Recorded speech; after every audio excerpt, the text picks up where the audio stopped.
जो आज का वाकया हुआ है।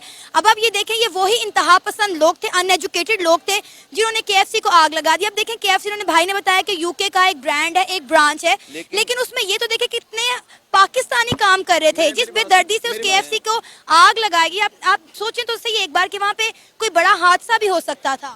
पाकिस्तानी नौजवानों को क्या गुस्सा है, ये श्रीलंकन को जला देते हैं। ये केएफसी जो पूरी दुनिया में 140 मुल्कों में कारोबार करता है, उनकी फ्रेंचाइजीज बंद करना चाहते हैं। खैबर पख्तूनख्वा में एक मेयर ने ऐलान कर दिया जी केएफसी को बंद कर दें। कश्मीर में तारड़ साहब, उन्होंने तरावी की नमाज के बाद मस्जिद में ऐलान किया, मस्जिदों से लोग निकले, एक चौक पे इकट्ठे हुए और केएफसी के ऊपर जो है वो हमला कर दिया।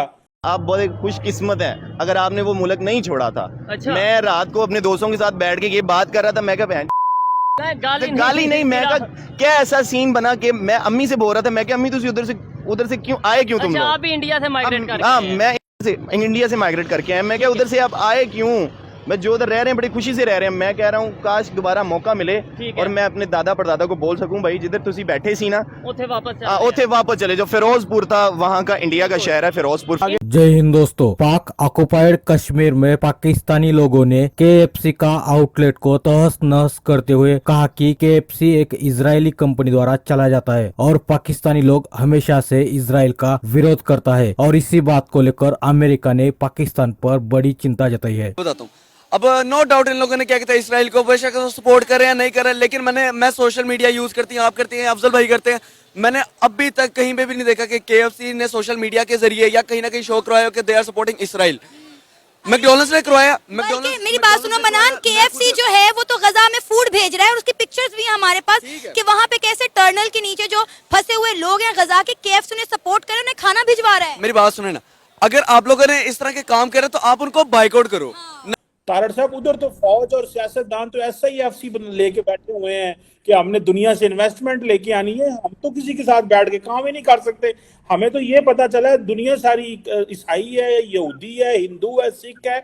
हम तो दुनिया को इस लेंस से देख रहे हैं, हम कामयाब हो सकते हैं अगर तारड़ साहब इस लेंस से देखते रहे। ये जो कश्मीर में इंसिडेंट हुआ, जरा इस पे ये झलक तो दें हमारे मुआशरे में। हम कहते हैं हालात बेहतर हो गए, हम भूल जाते हैं, फिर वैसे के वैसे ही लोग हैं। इंटरनेशनल लेवल पे इस टाइम रिलेशन दुनिया बेहतर करने की कोशिश कर रही है। पाकिस्तान के जो रिलेशन है वो आपके सामने है कि कोई भी कंट्री इस टाइम हमारे में इन्वेस्टमेंट नहीं करना चाह रहा। सर मैं इसमें ये कहना चाहूँगा कि पहली बात तो हमारे माँ बाप की गलतियाँ हैं। अच्छा। जो हम अपने बच्चों को सही तरबियत नहीं दे पा रहे, एजुकेशन सिस्टम नहीं बेहतर। मेरे इंडिया के नीचे या अमेरिका के नीचे जितना हम लोगों ने रहना था रह लिया, ठीक है। अब आइंदा हम इंडिया के नीचे से भी निकलेंगे, इसराइल के नीचे से भी निकलेंगे, इंडिया के नीचे से भी निकलेंगे।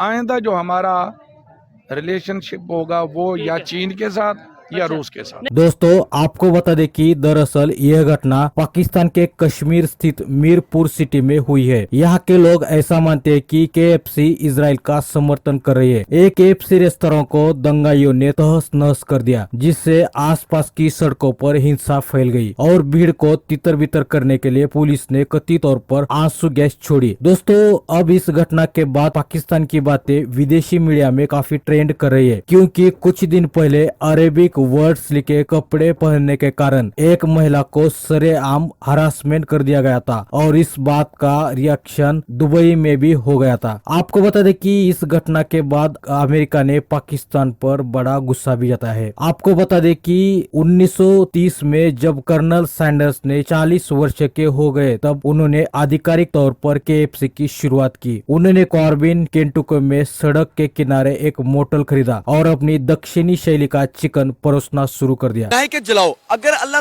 ना करे उसके अंदर कोई इंसानी नुकसान हो जाता, किसी के घर का बाप बेटा मर जाता, वो इसराइली नहीं मरना था, पाकिस्तानी बंदे ने मरना था। तो अगर आप लोगों ने ऐसी चीजों का बाइकआउट करना तो उनको खरीदो ना, उनको आप लोग प्रमोट ना करो। यही अब वो पीछे केएफसी जाके देख ले, वहां पे रश लगा होगा, ये साथ मैकडॉनल्ड्स से वहां पे रश लगा, तो हमारे अंदर कहाँ की इंसानियत आ गई है। जलाने से कुछ नहीं होता, फायदा तब होता जब आप लोग इनको बाइकआउट करो।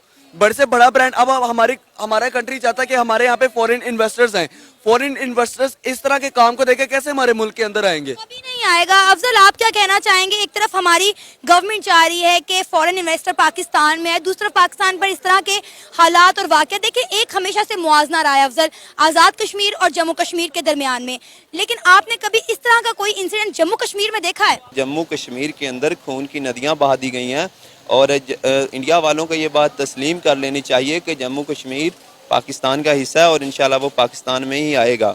क्योंकि देखें, जब हैदराबाद स्टेट थी ना, इसको इन्होंने दो में तोड़ दिया गया आगे इसको। ये बहुत बड़ी स्टेट थी। इनके जो सुल्तान थे ना, सुल्तान उस्मान, उन्होंने पाकिस्तान के साथ सिग्नेचर कर लिए थे कि हम पाकिस्तान के साथ मिलना चाहते हैं। लेकिन मिस्टर पटेल थे ना जो, उन्होंने कहा कि हैदराबाद को पाकिस्तान से नहीं मिलने देना क्योंकि ये इंडिया की शाह रग है। चीमा साहब, जो फसल आपने बोई थी अब वो जवान हो चुकी है, अब वो काटने का टाइम है। मैं कुछ गिला करना चाहूंगा हुक्मरानों से जो आज बैठे हैं। तीन चीजों पे अगर अमल कर लिया जाता तो आज ये ना होता, और इसको अभी भी यार रोक ले तो शायद पाकिस्तान बच जाए। वो तीन चीजें क्या थी?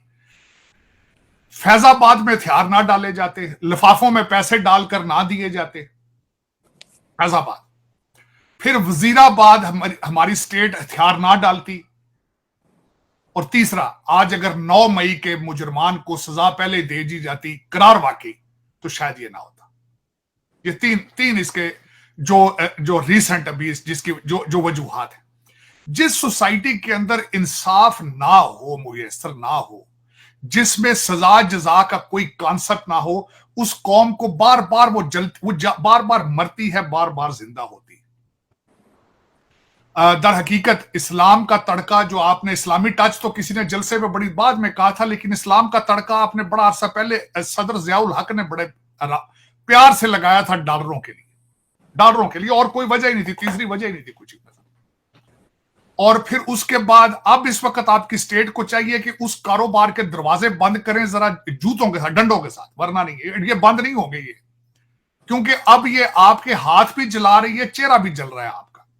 ठीक है, और जब ये फैसला किया गया तो मैम ये बात इन्हें समझ जानी चाहिए कि पाकिस्तान, जब इन्होंने कब्जा कर लिया ना, अपनी बाउंड्री लाइन तोड़कर सुल्तान उस्मान के खिलाफ फौजें उसकी लड़ती रहीं पाकिस्तान के लिए, तो पाकिस्तान ने तस्लीम कर लिया कि वो उनका हिस्सा है।